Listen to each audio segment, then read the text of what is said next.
Bonjour avec Fouesma, on est à nouveau dans une nouvelle vidéo où on va parler des outils de support au test. On va parler au premier temps par rapport aux outils de test, quels sont ces outils de test et par la suite c'est quoi l'utilisation efficace de ces outils de test. Et là, les outils de test peuvent être utilisés par une ou plusieurs activités que supporte le test.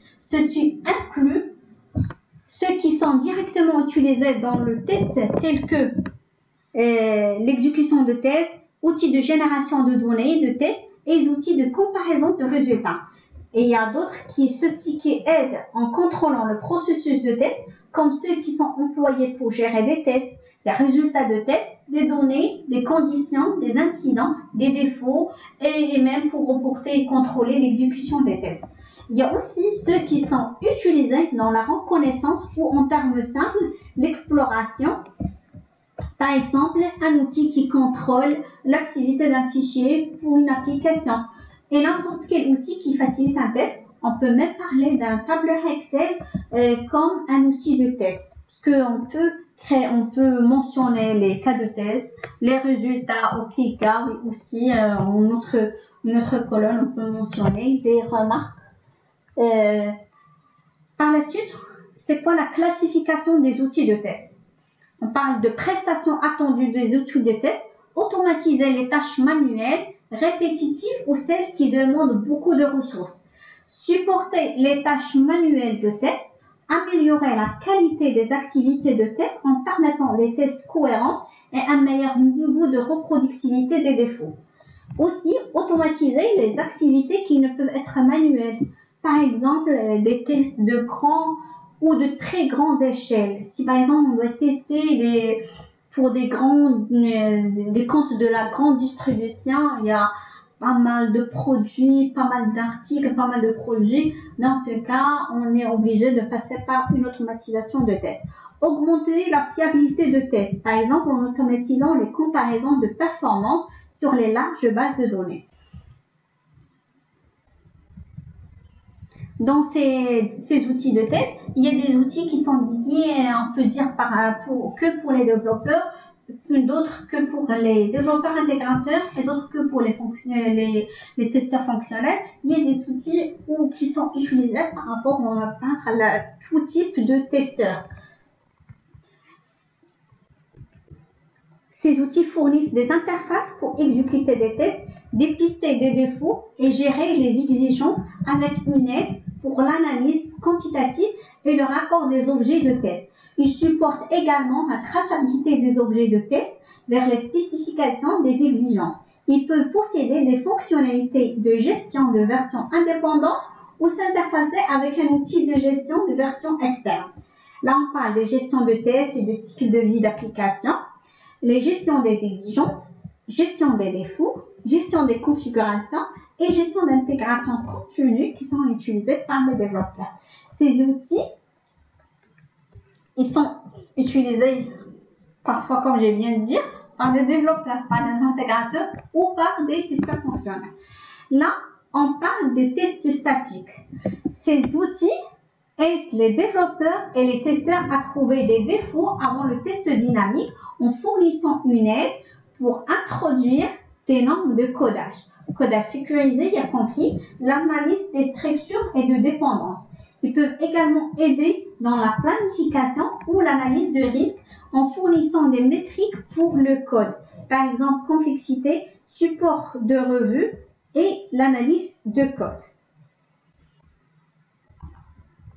Là, on va parler de la conception de tests et implémentation. Ces outils sont utilisés pour générer des entrées de tests ou des tests exécutables à partir des exigences, des interfaces utilisateurs graphiques, des modèles de conception, états, données ou objets, ou à partir du code. Conception de tests basés sur les modèles, préparation des données de tests, développement basé sur les critères d'acceptation, où on parle de ATDD, ou développement basé sur le comportement, c'est le VDD, ou le développement basé sur les tests, TDD. Je répète, les développements basés sur les critères d'acceptation, ce sont les ATDD. Les développements basés sur le comportement, c'est le BDD. Et le développement basé sur les tests, ce sont les TDD. Les TDD et le BDD permettent de produire des tests unitaires automatisés. Là, on parle de support à l'exécution des tests et journalisation. Ces outils permettent à des tests d'être exécutés automatiquement ou semi-automatiquement, utiliser les entrées enregistrées et les résultats prévus par l'utilisation d'un langage de script et fournissant habituellement un registre de tests pour chaque exécution de test. Ils peuvent également être employés pour enregistrer des tests et disposant habituellement d'un langage de script ou une configuration via une interface graphique utilisateur pour le paramétrage des données et toute autre personnalisation dans les tests. Là, on parle d'exécution des tests, couverture de code, le framework du test unitaire. Là, on parle des outils de test support aux tests de performance. Les outils de test de performance surveillent et rapportent sur la façon dont se comporte un système selon une grande variété de conditions d'usage simulées en termes de nombre d'utilisateurs simultanés, de leur modèle de montée en charge, de fréquence et de pourcentage relatif de transactions. La simulation de la charge est réalisée au moyen de la création d'utilisateurs virtuels effectuant un ensemble choisi de transactions diffusées à travers diverses machines de test identifiées comme injecteurs de charge, les tests de performance, suivi et analyse dynamique. D'une façon générale, les tests de performance sont orientés à l'utilisation des ressources du système. Là, on va parler des outils de test spécialisés.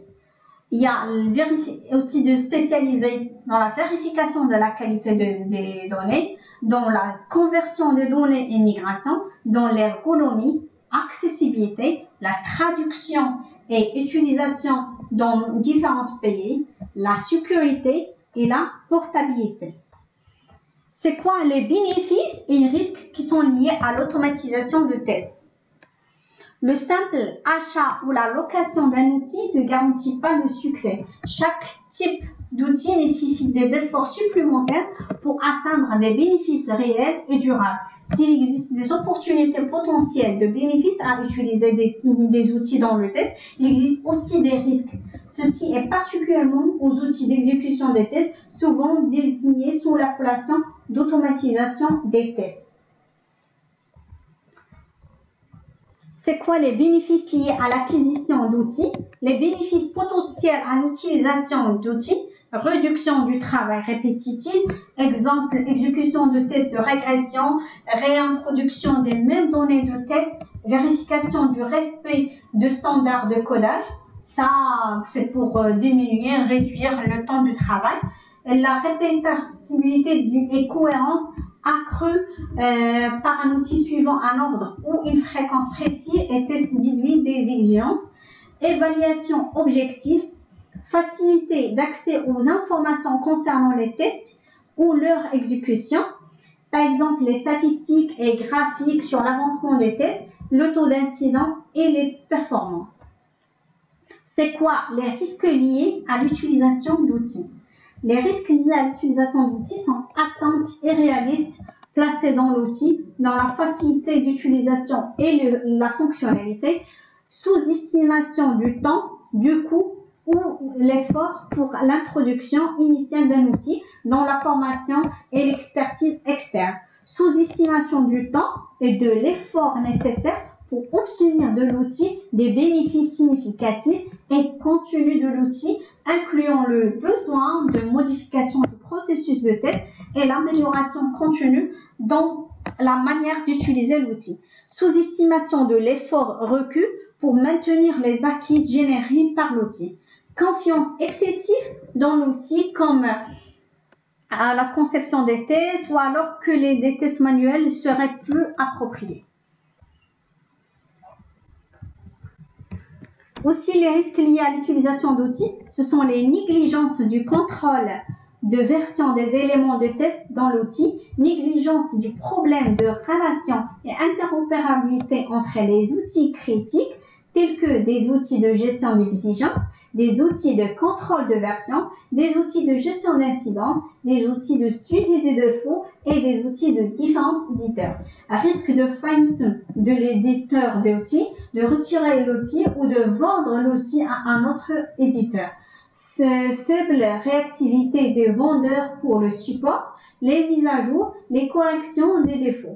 À risque de suspension d'un logiciel ou projet open source ou libre, incapacité de support d'une nouvelle plateforme, il peut y en avoir aucune appropriation claire de l'outil, monitoring, mise à jour. Il y a plusieurs facteurs.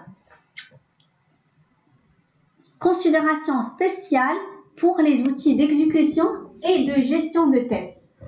Outils d'exécution des tests. Les outils d'exécution de tests exécutent des objets de test utilisant des scripts de test automatisés. Ce type d'outil nécessite souvent un effort important pour obtenir des bénéfices significatifs. Pour pouvoir effectuer un enregistrement des entrées clavier-souris et ainsi exécuter une séquence d'actions. Ces scripts peuvent être instables. Les dernières générations d'outils qui utilisent la technologie de Smart Image ont considérablement amélioré leur efficacité d'utilisation. Pouvoir adopter une approche guidée par les données qui isole les entrées de test, les données habituellement au moyen d'un tableur et utilise un script plus générique qui peut lire les données du test et effectuer le même test avec des données différentes. Une autre approche peut se faire par même mot-clé, un tableur cohérent des mots-clés décrivant les actions à effectuer, aussi appelé mot d'action ou action word, et des données de test. Toutes ces approches requièrent de l'expertise pour le langage de scripting. Il y a aussi d'autres technologies d'outils. Certains outils utilisent une technologie basée sur une modélisation, le MBT, Model Based Testing. L'outil analyse une modélisation du système pour définir des cas de test. Ce travail demande une compétence de concepteur système.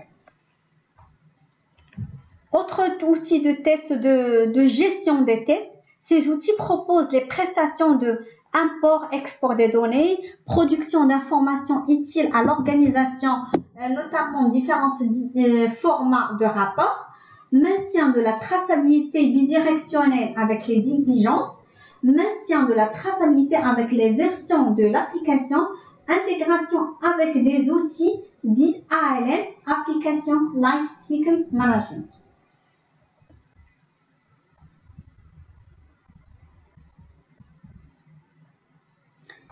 Là, on va parler de l'utilisation efficace des outils de test.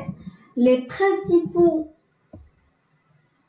liés à l'introduction d'un outil dans une organisation incluent évaluer la maturité de l'organisation, de ses forces et de ses faiblesses, état des lieux, identification des possibilités d'amélioration du processus de test par le support d'outils, comprendre les technologies induites par les tests afin de sélectionner un outil qui soit compatible avec ces technologies. Prendre en compte l'outil d'intégration continue déjà en place, évaluer l'outil selon des critères et des exigences clairement établies, considérer l'essai de l'outil à titre gratuit quand c'est possible. Évaluation du vendeur, aspect de formation, de support et de commercial conflit, ou des fournisseurs de services de support en cas d'outils non commerciaux. Identification des exigences internes pour le soutien dans l'utilisation d'outils. Évaluation de besoins de formation par rapport aux compétences dans l'automatisation des tests de l'équipe de tests courants. Évaluation du rapport coût-bénéfice basé sur un cas métier concret. Là, on va parler d'introduire un outil dans une organisation.